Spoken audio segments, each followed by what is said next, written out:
Welcome to another edition of the GM Shuffle with Michael Lombardi, presented by DraftKings and VSiN. I'm your host, Femi and Michael, we are coming off an NFL holiday. I'm absolutely fired up. All 272 regular season games released last night, man. How we feeling? We feel good. I think we got 119 days to go to opening weekend, September 8th. We get the Bills at the Rams. So, you know, the countdown begins. This is all we kind of wanted. It was to be able to get to that part of the season where we can start looking at these schedules, overanalyzing them, and moving on from there. So, look, I'm excited. Anytime I know what the schedules are, football's somewhere close. Yeah, I don't even want to waste any time. We're going to overanalyze throughout this entire podcast. Make sure to subscribe, rate, and review. As always, tweet at us at MLombardiNFL is where you can find Michael. At Femi and is where you can find me, our producer, Stephen Bond, with us as always on the ones and twos. And Michael, let's get right into this thing. What do you make, first of all, before we even dive in, what do you make of this entire week now? Because it used to be a day, now it's a week, this schedule release week, and how it's become sort of a spectacle on the NFL calendar. Well, I mean, look, based on the way the 76ers played last night, this was a much funner show to watch than that piece of crap that they displayed. Can you imagine? Can I go off the rails here for a sec? Can you imagine a game that's most important, and then you show up like that? Like, at some point, and then your best player, the great Joel Embiid, who thinks he's the MVP of the league, right? Mm-hmm. You know, then he comes out and says, well, we need a tough guy on the team. Isn't that what you're supposed to be? If you're the MVP, you don't need a tough guy. You're the guy. MVP teams don't need another player around. I mean, to me, Femi, one day you and I on this podcast, we need to do a 10-part series of how to screw up a franchise at an elite level. And it starts with Sam Hinkie taking Michael Carter-Williams, and it goes all the way through to every decision that they've made, which has been a disaster. A disaster. Okay, side note, back. Now that I got that off my chest, I think it's so everybody's so engaged by it, and people are planning trips. I mean, I bet you Las Vegas today, the hotels in Vegas are now going to start to see action from the teams that they know are coming to Vegas and what dates they are, and they're going to start planning their trips accordingly. And why shouldn't they? If you got a chance to be in Vegas and watch your favorite team in week 4 to play the Broncos, every Denver fan's calling to get tickets. It's just one of the great things about the schedule. It creates another revenue stream for A, the league, and B, for the people that are around the league. Yeah, I mean, the thing about the San Francisco 49ers fans, they play the Raiders here in Las Vegas on New Year's Day. So it could be New Year's Eve, the 49ers and the Raiders, that friendly used-to-be Bay Area rivalry. They can spend New Year's Eve together here in Las Vegas. Should make for an eventful time on the Strip. I hope I'm with you that weekend. I hope I'm here for that. That would be a lot of fun. I think to me that the way it sets up with the Raiders schedule and Mick being there, and figuring out what I'm going to do because of the shows, but to be in Vegas, Christmas and New Year's might not be a bad option. Yeah, New England, Bill Belichick, your buddy, he'll be out here in Las Vegas the week before, I believe stay for 3 weeks. Yeah, I can stay forever. Yeah, just come on out. It'd be fun, just kind of anchor in here the last 3 weeks of the season. Why not? If not now, when? Really, Femi, if not now, when? No truer words were ever spoken. We'll get you an extended stay by the Strip out here. But when you're the team, because all the teams, they got their schedules theoretically Thursday morning, I believe it was. But when you're inside the building, what is the first thing that you look at once you get that schedule? I wrote this today for VSiN, and it should be up later. There's a great Thomas Carlyle quote that says, our main job is to not focus on what lies distantly in the future, but what clearly at hand. And that, to me, sums up NFL coaches, executives, when they look at the schedule. They're only looking at September. They just want to see the first 4 games of September, how it's going to play out, and then what they need to do to get their team ready to play that September schedule. For example, let's take the Patriots, right? The Patriots, their last preseason game, they're going to go out to Las Vegas, and they're going to practice against the Raiders in the heat and humidity, okay? Mm-hmm. So, and then they are going to travel for their first game of the year. Again, they're going to travel to Miami. So now they've been out in the heat and humidity. Now they go to Miami. So now Belichick's going to start figuring out, okay, what do I have to do in training camp to get the team ready to be in Miami? What do I have to do then to play in Pittsburgh the next week? And oh, by the way, then we got Baltimore and then we got Green Bay.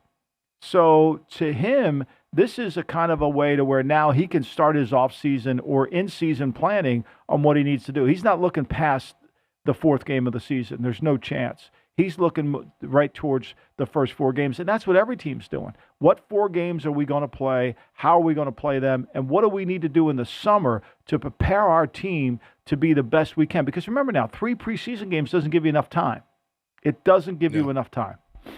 Yeah, no, it's really interesting. So you would say that these teams sort of break up the season in quarters, not necessarily looking at it from a big picture, because I've always wondered that, do you look for the bye week? Do you look for situational travel spots? But this is more so a quarter by quarter task that you're looking at this thing by.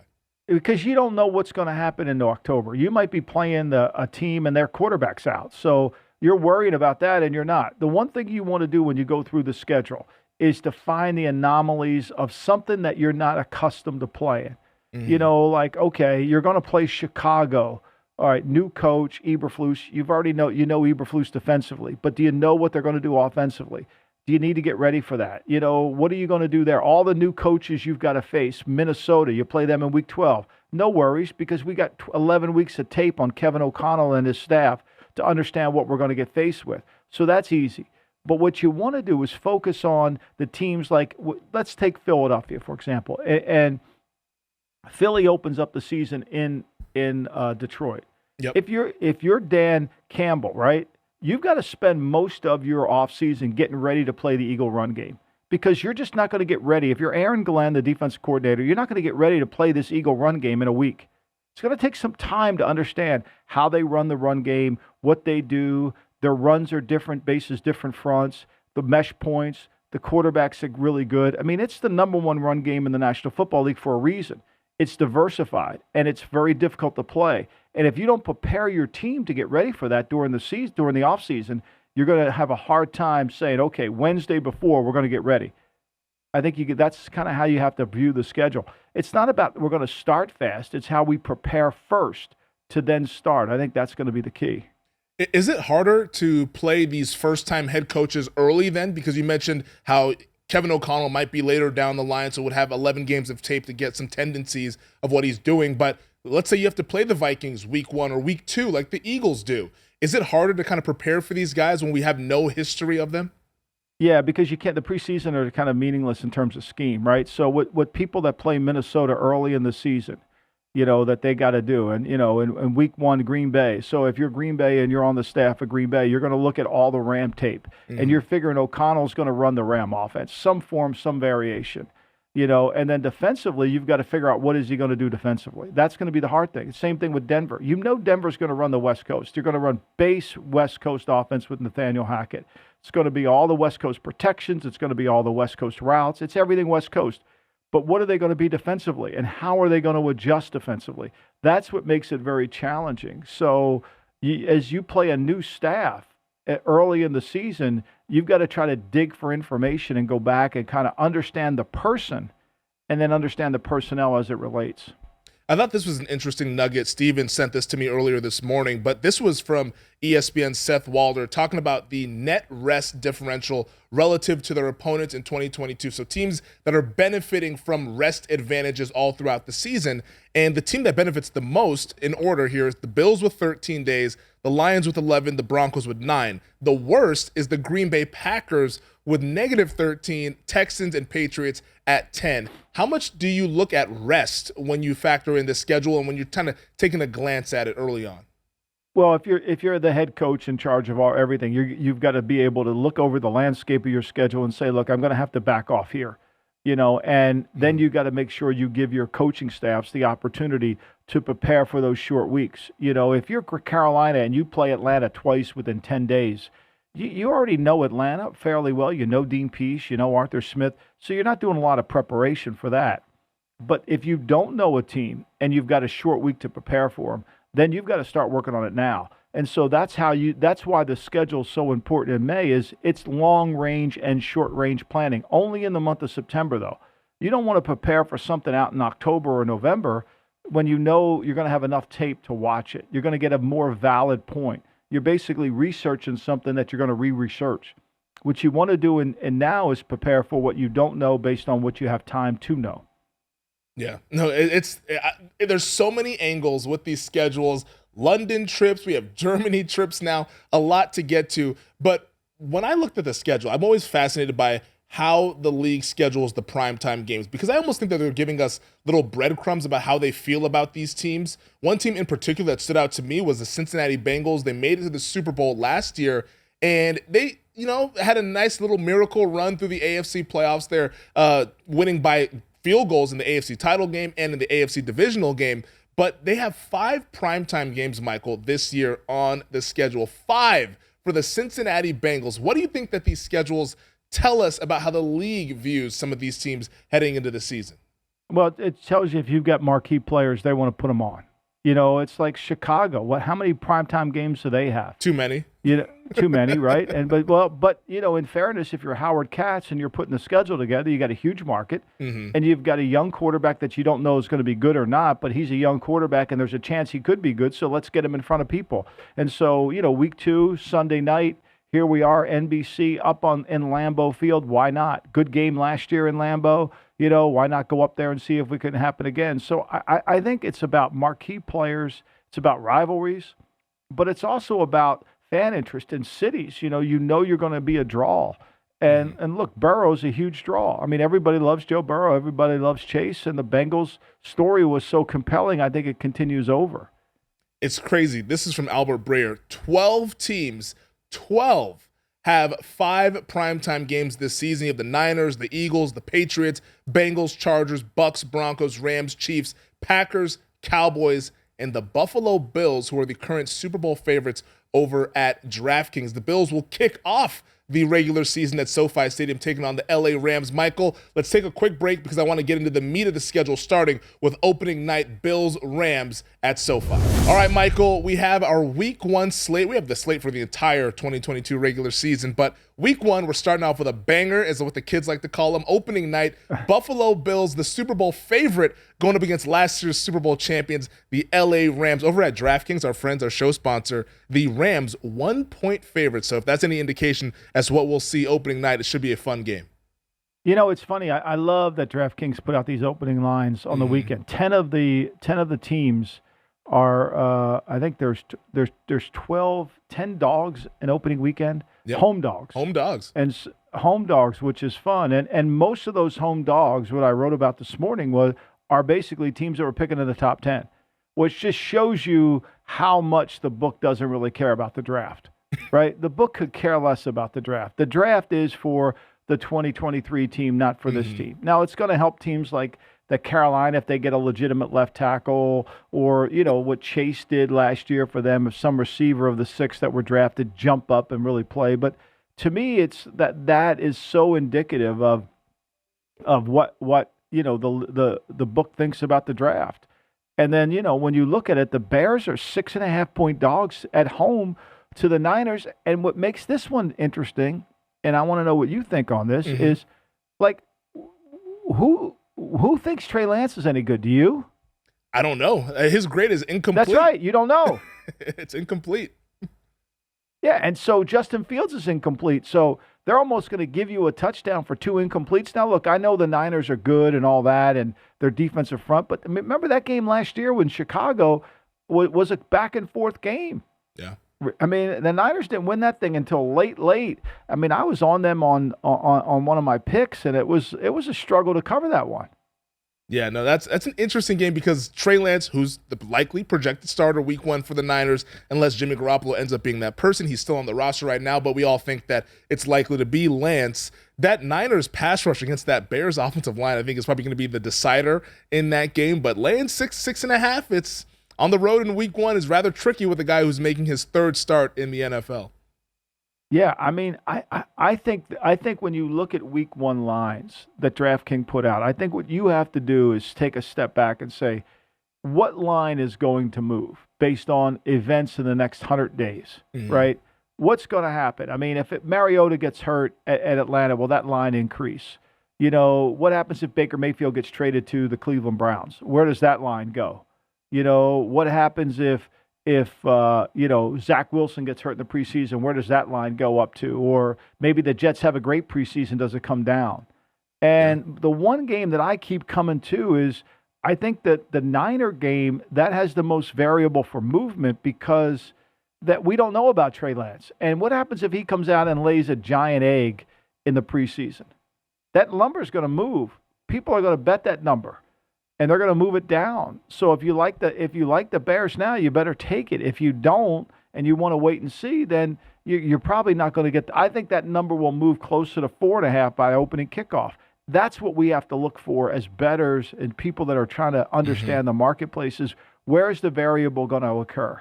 Now, we all know it's easy when an injury happens. That's easy to make that adjustment. However, what happens if there's no injury? What are we counting on? Like the Jaguars at the Commanders. What do we have? I think the Commanders are about 3.5, I believe. 4. 3.5. 4 is what it is. Okay. What happens if all of a sudden Trevor Lawrence looks great? Carson Wentz decides to continue to throw the ball left-handed, will that number move? I would think so. Yeah, if he does that in the preseason, then, you cancel Christmas there in Washington. What do you think about the variables, though, on opening night between the Bills and the Rams? Because cornerback Tre'Davious White, their Pro Bowl caliber guy there for Buffalo in that secondary, coming off the ACL injury, suffered that on Thanksgiving night. He might not be ready, but sounds like he's been pretty good in the rehab process so far. But it's showing that regardless of White there or not, a pretty healthy respect for this Buffalo team, only catching 1 point against the defending champs on the road. Well, look, it's always hard to defend your title. We know that. And Buffalo is a zone team defensively. They're going to play a lot of cover two, and so even if they have White or they don't have White, it's really not going to. They're not going to get engaged into a man-to-man game. To me, I think this is. Plus, they drafted the kid Elam to be in the first round to kind of replace him to get him going. Yeah. And then they've got some solutions to this.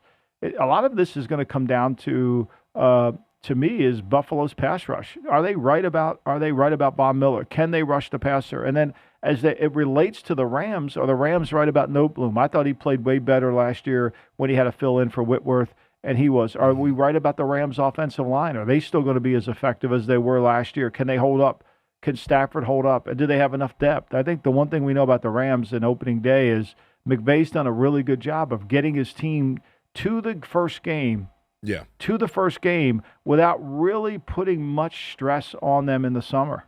It's really been remarkable, And so, they'll have one young player, the third-round pick, Bruss, the kid that they drafted, in the offensive line, but pretty much they get their team back. Plus, they get Troy Hill back, their nickel corner, who they love.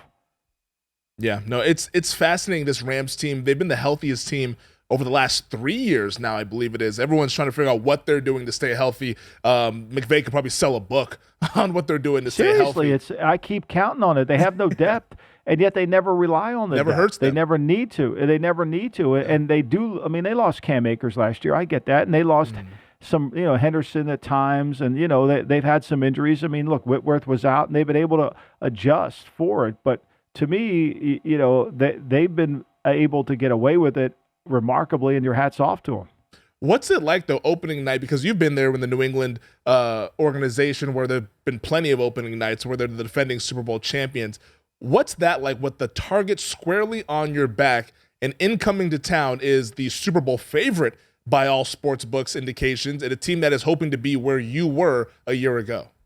Yeah, look, there's always going to be a target on the Rams every week. The Rams are playing a Super Bowl 17 times. It's everybody's Super Bowl when you go play the Rams, so you got to step up. The Rams' challenge is how we're going to solve the Josh Allen riddle. That's going to be the problem for everybody. The way he played down the stretch in the last month after the New England win game, after that, when they made him a single wing quarterback, when he really ran the ball more effectively, and they got going, they're going to be a hard out. They're going to be a hard out, and how good are the Rams going to be, in terms of handling that? So the Rams have their work cut out for them. And they don't really have. I would not say. You tell me. Do they have a home field? Hell no. There's going to be that place is going to be loaded with Bills fans. Yeah. Bills Mafia is going to get that extended summer vacation going to Southern California there. They will be heavy in that stadium at SoFi. I wanted to ask you about Sunday Night Football because my beloved Dallas Cowboys hosting the GOAT, Tom Brady and the Tampa Bay Buccaneers, Week 1 Sunday night. I mean, it's the biggest name in a quarterback and player in the NFL right now against the biggest brand on the biggest stage at Jerry World on Sunday night. What do you make of this one? Tampa right now at DraftKings, 2.5-point favorites. Yeah, and Todd Bowles' debut as the head coach, so we'll see what happens. We'll see him in a different role, assuming he's still going to call the defense, which he says he is. So it'll be good. And, the Bucs have been able to kind of put together their team back together, and I think that's going to be critical for them. When you go through the Bucs, I think the one guy that Brady really needs, and I think down the stretch it affected him more than anybody, is when he's comfortable at the receiver position, and he gets the guys that he feels most comfortable with, and Godwin's that guy. Yep. And so he needs Godwin. And if he has Godwin back, then I think, and we don't know whether he's back from the ACL or not, then that's really going to really determine what happens and how Dan Quinn adjusts what he was doing defensively. A little of it people got used to it. So what has he done to counter that? I think that's going to be the chess game within the chess game. And then ultimately, are the Bucs good enough up front? We talked about the Bucs. They don't have Sue back. They don't have Jason Pierre-Paul back. I mean, Vita Vea we know is a load, but are they going to be good enough up front to really put some pressure on the quarterback that they're going to have to do to create Prescott to be in problems? I think that's going to be a fun matchup. And look, playing at home, it certainly benefits you for the Cowboys. This will be a great opportunity to see how good the Cowboys really are. Yeah, no, both teams dealing with wide receiver injuries. Godwin for the Bucs, Michael Gallup, he tore his ACL in early January, so he's unlikely to be playing in this game, so we'll see how those offenses adjust. Monday Night Football, also near and dear to my heart there as a Pacific Northwest guy. Russell Wilson, gone after a decade in Seattle, now with the Denver Broncos. So the schedule makers, they put their hands together, they rubbed them and said, how do we kick off Monday Night Football? We're going to send Russ back to his old stomping grounds to the Pacific Northwest, where the Broncos are 4-point favorites Monday night against the Seahawks. Imagine that. The Broncos are 4-point favorites in a stadium that used to be really hard to play in. Yeah. That wasn't last year. Teams went in there and played. And if anybody knows Russell and what he likes and what he doesn't like, obviously it's going to be Seattle. And Seattle has revamped their offensive line, so we'll see where that leads them to. Denver, we think, is always a good team. Whether they play good or not, we shall see. And how Russell cooks. I mean, I think it's fun to watch. I mean, I don't think Seattle is going to be as bad as people suspect they are. Really? They've got to be better. They have to be better. I mean, The problem is they don't have a quarterback, and so that's the issue is can you run the football and win in the league with Penny and Walker and Case and Carson? I don't know. I mean, that's a hard one. But I think defensively they have to be better. I mean, they were so bad defensively last year. It can't get any worse. Yeah. I mean, I'm not sure if I see the upside for Seattle to be that much better. I mean, losing Bobby Wagner, DJ Reed on the back end as well there. That defense, it's a little shaky. They made some improvements to the defensive line, but I'm still worried about the back seven. Real quick, though, if I had to ask you for quarterback for the Seahawks, who will be behind center for Seattle? Geno Smith, Drew Lock, or mystery quarterback? I think it's going to be Drew Lock. I don't think there's any chance. I mean, the one thing I think the schedule told us is I wrote about this. Howard Katz must know something. To play Carolina and hosting the Brownies in the first game, to me, this and so far there's been no indication whatsoever from John Snyder or Pete Carroll in Seattle to want to take on a quarterback. Now, will that change? Maybe, but if it's going to change, it's got to happen now. There's two guys out there available. There's Jimmy Garoppolo, and then there's Baker, and I think Baker ends up going to the Panthers at some point. I mean, the Panthers have an interest. I think the best, if I were Baker Mayfield's agent, I would be demanding the Browns give him to the Panthers because it's the one place where he could go, he could compete for a starting job, and if he plays once he makes them better, he'll get the credit for making them better. Yeah, no, I think it's really fascinating stuff here. The schedule makers have a sense of humor from what we can tell with the Seahawks going to the Broncos. You get the Washington Commanders and Carson Wentz hosting the Jacksonville Jaguars, the team that probably sent him packing to our nation's capital. And oh, by the way, they happen to be coached by his former coach in Philadelphia, Doug Peterson, who he didn't really get along with, as we learned at the end of their run. Who's he gotten along with? I mean, he doesn't get along with anybody. Like let's put together a group of people he gets along with. I mean, it's going to be a short list. I mean, that dinner party ain't going to cost you very much. God and his wife. I mean, and you can't get God. He's too busy. It's Carson Wentz. It's almost like it's a revenge game every single week for him against any team in the league because nobody appears to like this cat. Now, I'm sure nobody in Indianapolis is going to disparage him other than the owner, Jim Irsay. But and Frank Reich has been on record saying that Wentz is like a brother to him, but they just had to make those changes. But the fact that Wentz has to play the Jaguars later on in the schedule, the Commanders, they go to Indianapolis. They also then go to Philadelphia because of the NFC East rivalry. He's going to be going on these reunion trips all along the season here. Yeah. It's like Rickles used to say about Sinatra. He used to say, Sinatra's got Sicilian Alzheimer's. And people say, well, what's Sicilian Alzheimer's? It's you only remember the grudges. Well, that's all he has is grudges. Like, seriously. You only remember the grudges. That's all he has is the grudges. Wentz is at war with everybody. Like, who defends him? Nobody, from what we've learned here. At what game do you want to make a bet? You and I bet that Wentz is, that they've had enough of Wentz. Oh gosh, I'd have to look at the schedule here. I think that's something that I'm going to do this right this second while we're here doing this. I'm going to go look at this schedule because I'm going to make a prediction. Like, at what point does Scott Turner and Ron Rivera throw him overboard to save their season and save their careers? Like, seriously, what point? To me, the early indication just from looking at the schedule is right before the bye week there. They play the Giants week 13 in the Meadowlands. If things don't go well, they have the bye week to maybe then go back to Taylor Heineke to probably save their season, sneak into the wild card. That will be the early favorite for me, just because I think they'll let him play at Philadelphia. I don't think they'll bench him before then. That game is week 10 at the Eagles. I think week 3, week 4, week 5 is a tough road. Philly, Dallas, Tennessee, right? And then Chicago, who knows? And then you got Green Bay. But here's what I would say. The NFC East is fascinating, and I think Philly's a really good candidate to bet the over number. Oh, yeah. Because the NFC East plays the AFC South and the NFC North. I mean, that's a really good combination that could – so Washington could be a potential – if I thought they were better at quarterback, I think they would be an over team only because their number's going to be low. However, you got a chance to because of who you're playing, you got a chance to add. But then when you look at their team and they've made no changes to their defensive staff, their offense was a disaster. The defense was worse, one of the worst teams on third down, gave up all these yards and points. And like people are walking around like, how are they going to be any better?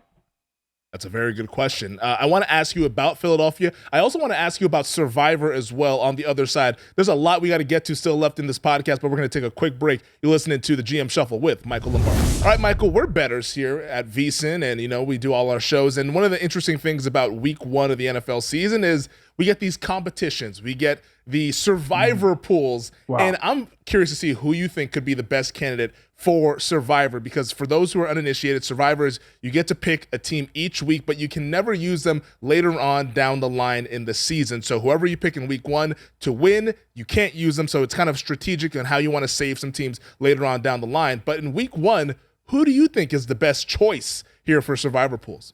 Well, I think, also on Survivor, the Thanksgiving weekend. Yes. And Christmas are 2 individual weekends. So instead of having a 17-week season, you now have a 19-week season. So you've got to pick 19 winners. And on paper, it sounds pretty easy, right? It is far from it. And so just look at the team with that has the biggest point spread against them and pick that team, right? Because you're not doing points. It's just winner, chicken dinner.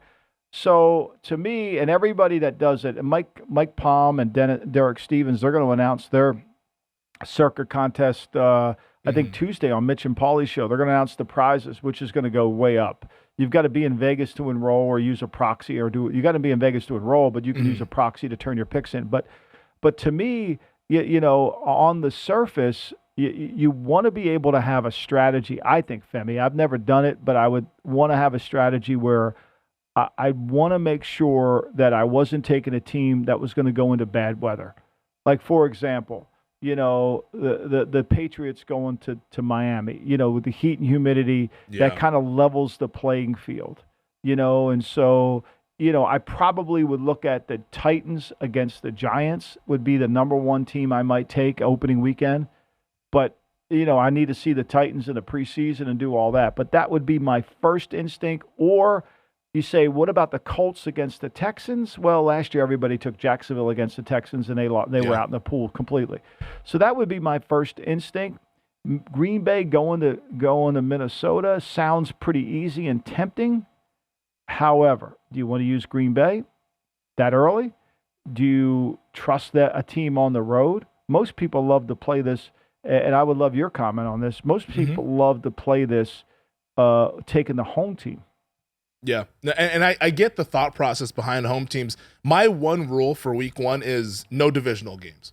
I absolutely stay away from all the divisional games because divisional games, especially early on, can be absolutely insane. I mean, how many years have we seen this? You mentioned the Jaguars beating the Colts 2 years ago, the Phillip Rivers-led Colts, when everyone said, oh, the Colts are 8-point favorites, put them in pen, and everyone had them in their survivor, and the Jags win that game. They'll only win the entire season. Like, divisional games early in the season are absolutely chaos. I stay away from those. Then after that, I kind of pick and choose, okay, do I get a defending champion against an easy team on opening night? I don't get that, so Rams are off of the list. For me, and it could be risky, but here's what I would do if I had to choose right now. We'll see what happens later on down the line in September. If I had to choose, I'd actually talk about the game that we talked about earlier. I'd choose the San Francisco 49ers in my survivor pool. I'm going to risk it, roll the dice with Trey Lance, just because it's more so a fade of the Chicago Bears. I think the Bears offseason, maybe it sets them up down the line in 2023, but for 2022, this team is going to be bad. They're going to be really bad, and it's Matt Eberflus's first time as a head coach. Kyle Shanahan, week one, should be a much better head coach than Matt Eberflus will be. I think that 49ers defensive line against that Bears offensive line might be the biggest mismatch on the entire board here from an X's and O's standpoint. The Niners might just be able to run the football the entire game and win that one. They might not have to ask Trey Lance to throw the ball there. I would go the Niners over the Bears, also because I don't want to use the Niners later on down the line because I don't trust Lance, and they also play a tough schedule in a tough division in the NFC West. Yeah, I think that's what, I think you make great points there, but I think you have to, but the unknown of Lance would worry the shit out of me. Yeah, I would be scared of, I'll be sweating. He could be the great equalizer. He could turn the ball over 3 times and we'd be sitting here saying, how did that happen? And I think you have to kind of strategically also keep a couple teams on those Christmas Day and Thanksgiving Day games alive, right? I don't think you need to keep them all alive, but you need to keep a couple of them alive. You maybe keep the Bills, use them against Detroit. I know it's a hard game in Detroit, always is, but maybe keep that one alive. But, I mean, last year, Chicago, everybody was taking the Raiders on Thanksgiving Day, and Chicago, to me, was the better play. And Chicago ended up winning that game late, but the Raiders lost. Because I thought the Raiders were at least a competitive team. Chicago should have beaten Detroit, even though Detroit, because Detroit was missing so many players and their defense was bad. I go back and forth. I think you can't go too far down the road, Femi. I think the strategy on Survivor has to be 2 weeks at a time and really break it down and have some rules that you don't like. You don't want to play we know this. Road teams do win. And those crazy night games always have some kind of turbulent way of turning out. Take Denver against Seattle. Okay, that looks easy. Is it? It's not going to be easy. It's going to be a ruckus environment. What I know about that region and that fan base, they are champing at the bit to get at Russell Wilson there. And it's not like they hate him, but they definitely feel like he ditched them. So that is going to be a very loud crowd. Wilson's used to that stadium and everybody cheering for him. He's never experienced it with them all cheering against him.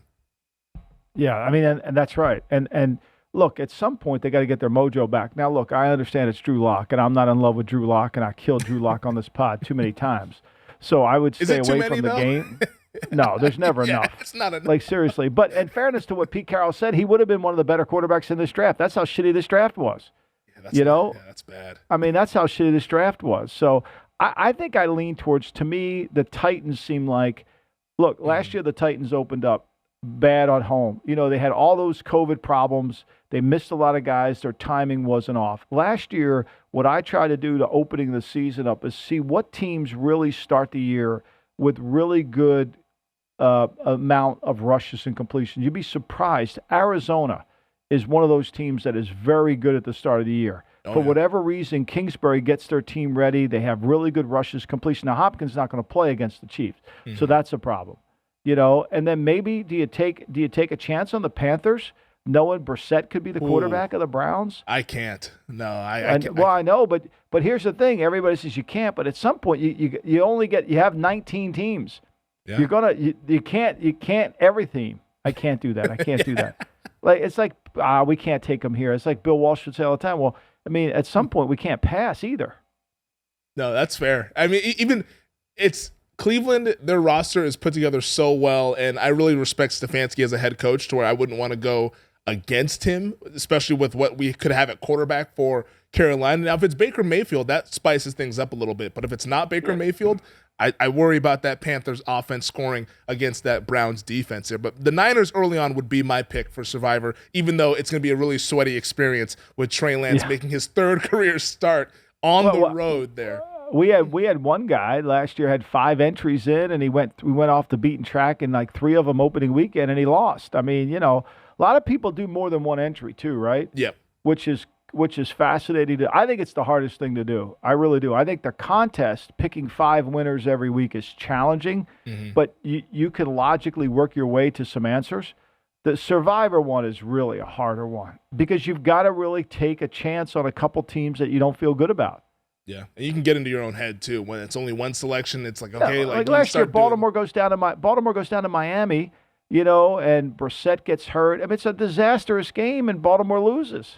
Yep. And that knocked out a zillion people in Survivor. Yeah, they're like 8.5-point favorites on a Thursday night in Miami, and they lose the game outright. Let's look at strength of schedule here, though, Michael, because I wanted to ask you about strength of schedule. Some teams with some tough starts, teams with the easy starts. Let's start with the veggies first, the tough starts here. And the teams that I outlined was Kansas City, Buffalo, Tampa, Pittsburgh. We talked off air. You said New England, also another team with a tough start. Just how do you go about navigating this? And with these contenders like the Chiefs, Bills, and Bucks, one of them might not start off very hot based on that first month there. Right. And I think what you have to do is coach your team to not think it's not how we start, it's how we finish, right? So we've got to be able to play this thing. We've got to improve. We're going to go into Arizona if you're the Chiefs. Andy will have his team ready. He's usually good opening weekend. You come back, you got to play the Chargers at home. You get that on Amazon Prime. We get Herbie and Al Michaels in the booth for the first time, and then you got to go. You get some break, and then you got the Colts at Lucas Oil. So I think it's all about, look, let's improve this team. Let's not get caught up in where we start. It's how we finish. I think that's the key. And look, when you're the Chiefs, is there any easy games? I mean, you're playing in the West. They're all hard. I mean, there's no game to catch your breath. The only game you kind of feel like it's what quarterback level are you playing? That's the key. How good is the quarterback you're playing next week? Tennessee's a hard game, but if Tannehill's not playing well, is it a hard game? We'll see. Yeah, I'm looking at their schedule right now. The only quote-unquote gimmies, home for Jacksonville week 10. They're on the road in Houston week 15, and then they're home for Seattle week 16. Outside of that, it wouldn't shock me if they lost any of these games. Yeah, I mean, it's hard. That's why it's so challenging. It's, because you're a good team and you're playing good teams. And now you're playing the AFC South, which gives you a benefit, but, you're also playing a first-place schedule. You're also playing a first-place schedule. You're playing the teams that and you're playing the NFC, you're playing Seattle. So you're playing the NFC South, too, NFC West. So you've got San Francisco. You've got those tough teams in there that you got to match up. It's a hard schedule. There's really, because of the quality of the AFC, there's not a lot of easy games. Yeah, there's the Super Bowl favorite is the Buffalo Bills. Listen to this first portion of the schedule. They're at the Rams opening night. That's a coin flip game. The Rams are short favorites there. Then they host the Tennessee Titans. You think they should be able to get by that one in week 2.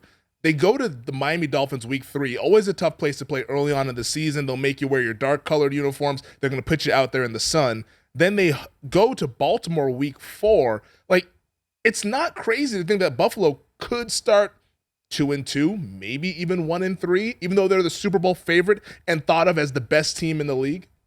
Yeah, and I think we should make a comment here that regardless of what their record is after week 6 when they go in the bye, after they play the first 6 games, let's throw it out because they have time to regroup. Like, let's not form a concrete opinion about the Bills because they stubbed their toe in Miami or Baltimore beat them. I think it's really about those first 6 games are going to be lessons learned. And when we learn those lessons about the team, how do we adjust to it? And so as long as they've got Allen playing at the level he played at, I don't see him not being able to overcome it. If they're 4-2 at that point, that's a legitimate, And look, Pittsburgh is, they got Trubisky or Kenny Pickett, whoever's going to be the quarterback. They're not going to be an easy out. I mean, they play hard. And when you play Baltimore, then Pittsburgh, that's a hard back-to-back because of the physicality of the game. And then after that stretch, by the way, you get to go play Patrick Mahomes and the Chiefs, the demon that you've been trying to knock off for the past 2 years now. And that's then right rest up. And then rest up, you can go see Aaron Rodgers for a day. It's hard. That is a hard schedule, those first 8 weeks here for Buffalo. But like you said, I think that's important to note that. But it's a little bit not like write the them fallacy. off too early. It's a fallacy. To me, these hard schedules are better for you. It's the Gonzaga theory, right? Okay. Gonzaga plays these easy games. They play these hard games in November. And then when they get to tournament time, they're the greatest team ever. Pomeroy's got them graded high, yada, yada, yada. Everybody has them number one seed overall, number one. But when they play against a level of comp, they can't rise their level. You've got to battle people. You got to become to be a champion. You got to be battle tested. Like, we're not shooting a Hollywood movie here. It's not going to be perfect. It's not going to be for the love of the game. You're not going to pitch the no-hitter. You got to go over some obstacles. It's got to fight through some adversity, something that Joel Embiid would never know how to do. Like, how do we fight through adversity? Like, if that's the key to championship teams. Milwaukee, we fight through adversity. We found a way to win a game against Boston. That's what champions look like. And when you do that, you become a champion. If you just want to play the easy schedule in the Hollywood movie, we're going to win, you're never going to beat a champion. Might be a holiday movie for the team in your neck of the woods there, the Philadelphia Eagles. They start the year at the Lions, home Vikings, at the Commanders, home Jaguars. Wouldn't shock me if they started 4-0. No, I love them on the over. I think you got to consider them on the over. I think people are going to start betting them on the over heavily, and I think their over number is going to move significantly. Yeah, that's going to be a fascinating team there in the NFC East. A lot of people love Fly, Eagles, Fly. Let's take one more break here on the other side. I want to ask you about an old buddy of yours who's joining the media space when he gets done playing, and of course, the 76ers. All right, Michael, we've been talking a lot about this NFL schedule. The broadcast companies are excited about the primetime slates that they all were given. Rich Eisen said it was a filet mignon across the board for every single network. But one network made a big splash earlier this week. Tom Brady. And this surprises me, Michael, and I want to get your thoughts on it as well. Tom Brady, when he decides to hang up the cleats, will be joining Fox Sports to be their lead NFL analyst. 10-year deal worth $375 million. Were you surprised to see Brady jumping to our side and joining the media? I was, because I really felt like Brady would dabble in owning a team, being partners with a team, running a team, the competitive fiber of the game. But look, when somebody's throwing that kind of coin around, all your dreams can vanish. Nothing says I'm sorry better than cash. And I'm sorry I can't be an owner, but I'm going to go be a TV personality. That's a lot of coin. And I've asked people, is it real? And everybody tells me it's real. Like, everybody all the agents in the media business tell me it's real. And so good for him. And I think it just shows you where we are at DraftKings and VSiN, how important this betting market is going to continue to become, and how people are just going to start to gravitate. I think ultimately you're going to have to change how people take in the game, to consume the game, to give them an opportunity to help them on the betting line. I think there's no doubt about that. Brian Musburger and Bill Adee, they were far ahead of everybody with VSiN and DraftKings, certainly. I think that's going to continue to be the trend. There's too much. This money isn't given out to them because, they see him as a charity kid. That he's bringing value back to them based on outside of networks. Yeah, the demand is. It's a little bit like McAfee. I mean, McAfee's the same thing. Gosh, yeah. The demand is there for sure, and for sports betting content, for sports content in general there, and Brady reaping the rewards of it. Because we were texting back and forth on Monday, and I told you, I was like, hey, I'm kind of stunned that Brady's doing this. Do you think it's just because of the money? And you said probably. And then 2 hours later, the contract gets announced, and I was like, yep, that makes sense. That checks out. $375 million over the course of a decade. Now, my next question though is, do you think he'll be good? He knows so much about the game, and how he communicates that part of the game is going to be critical. And how he can synthesize his words and really kind of explain the game with enthusiasm and with quick hits that'll be way different than anybody else is talking about. Because part of Brady's that separates Brady from most everyone is his upbringing. He was trained in a way to see the game completely different. from the first time he stepped into Foxborough. When you go into Foxborough, you can ask any player. I'm not shilling for one of my best friends. I'm just saying he sees the game differently, and he teaches the game differently to everybody else. And so that ability to transpose that to the audience is going to be great, because I think oftentimes a lot of ex-players that get into the booth, they don't do that. I was listening to Hubie Brown the other day on a pod, and he was talking about his transition into television and doing all that, and he doesn't, his whole thing is, look, he's 88 years old. I don't want to tell you what you saw. I want to explain what you saw, and then I want to tell you what's going to go forward. That's what we miss. We spend so much time talking about the technique of the left corner, if his elbow's out or not, and people want to show how smart they are about the coverage, as opposed to synthesize the game, explain the game that's happening and what's the adjustments to the game. And Brady will be brilliant at that. Yeah, I think that's what the late, great John Madden did, and that's why he was so beloved. No doubt. There. He was the absolute best teacher that we've ever had in terms of a sports analyst there, because he always made it simple. A game that can be so complex, he broke down and simplified it to where the novice would be able to understand what he was talking about. Before we wrap things up here, Michael, for the final time here for at least a while, Sixers in 60. Eliminated last night by the Miami Heat in 6 games. I'll let you take it away. Well, I think if you're Josh Harris, you're the owner. You've got to sit there and say, you've got this guy who's supposedly your greatest player, the MVP. People are chanted in the stadium, and he's out there throwing everybody under the bus. Yeah. I mean, at some point, when do you realize that this is what he's always done? I mean, if you really want, to me, the time is now to trade him. The time is now to trade him. You say, well, that's ridiculous. Well, how are you going to improve your team? I mean, if they sign Harden back, it's malpractice. It's literally malpractice. They've trapped themselves. They made all these bad decisions. And now, their best players cry, I want somebody like P.J. Tucker on my team. Hey, dude, you're the best player. You're supposed to play the best.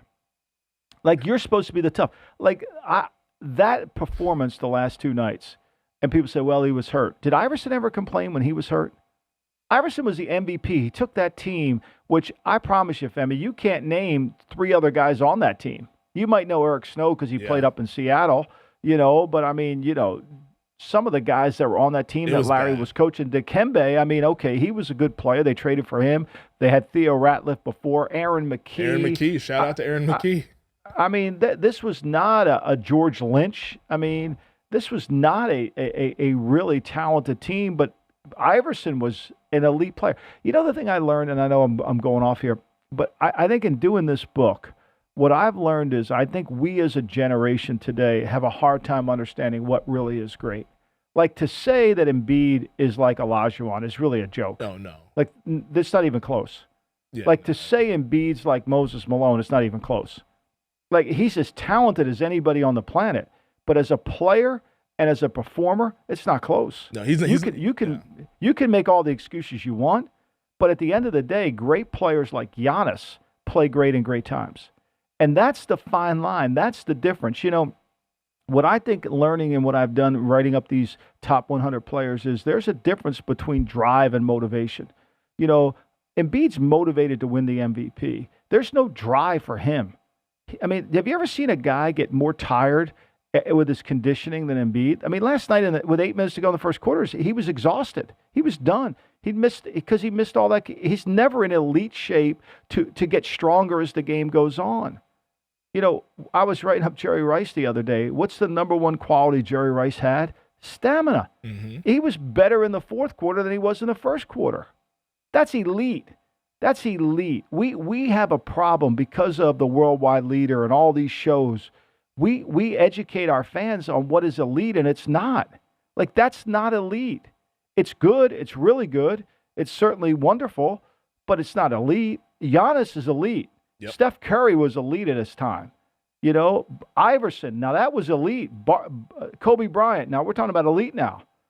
You're talking about you've lost 2 years in a row in a divisional round in 6 games, and you think you're the greatest player on planet Earth? Please. No, you mentioned Jerry Rice. I can just picture the image of him running up and down that hill all throughout the offseason, that hill that he would always train on. And that's why he was always one of the best conditioned athletes of his time there. And Embiid, I don't know. I don't know if I can get on board with you in terms of trading Embiid, because I think that he's just, you're never going to find, you could find better, but it's very rare that you'd be able to find better. Will Hill tweeted this out. Would you rather, if you would flop Jokic and Embiid for Denver, would you think they would have? Who would you rather have? Denver's going to say hell no. Denver's good. That's the point. That's the point, right? Yeah. That's the point. You know, I said 2 years ago they should trade him for Booker, and everybody said, well, they wouldn't take that trade. Well, that's the point. That's the point. Yeah. That you're hanging on to something that you think has this incredible value, but when you start to throw around real stars, that you can't get the value back. What does that tell you about them? You know, it's like Rice. I mean, what I've tried to do in this top 100 players. I mean, the book's obviously longer than just the top 100 players, but I try to tell a story about the player and relate it to some way. And in Rice, when you talk about it, I talked about where I had to write a book report on 3 players: Rice, Toon, and Eddie Brown. And the Rice book report, every time you called anybody at his hometown of Crawford, Mississippi, at B.L. Moore College, at high school that's no longer in play, they would all tell you the guy works harder than anybody. That he was literally catching bricks in the air to stack them for his dad to lay to build a house. Like, this is a unique human being. And when I gave that report to Walsh, he wanted me to conclude nothing. Nothing. He said, don't write a conclusion. You just lay out all the facts in a paragraph fashion. I don't want bullet points. I want it laid out. I handed it 3 reports. I put them on his desk. He thanked me and never said a word about them. But you could shape the player. Like, there's no shaping. Like, there's no way you could say, well, Embiid works hard. Well, give me 5 examples in a game where he's really worked. Last night, he wasn't even in the low post. Yeah. No, and that's kind of been the book on Embiid. The rap on him is that as the series goes on, he gets more and more tired because of that conditioning there. It's crazy that we went 5 minutes on this and didn't even bring up James Harden, who he's getting a lot of the flack, I think maybe because Embiid, like you said, threw him under the bus last night, and he also didn't play well. But James Harden, we know that he's up for that max contract. We'll see if he gets it. Probably not. Maybe for the Sixers. If Morey gives him a max contract. That's his buddy, though. If Morey gives him if Josh Harris, the man who's one of the wealthiest men on the planet, if he allows Morey to give $200 million of his money away to Harden, Morey's, that's malpractice. You can't allow that. The guy sits 5 seats from Doc Harris. He sits 5 seats from Doc. If he brings Doc back, he's not paying attention. Okay, he obviously is pretty clear he's not paying attention to that. But if he then brings Doc back and then brings Harden back under the auspice of, well, we're going to bring it back together, we'll get a year together, everything will be, then I don't understand how they made all the money.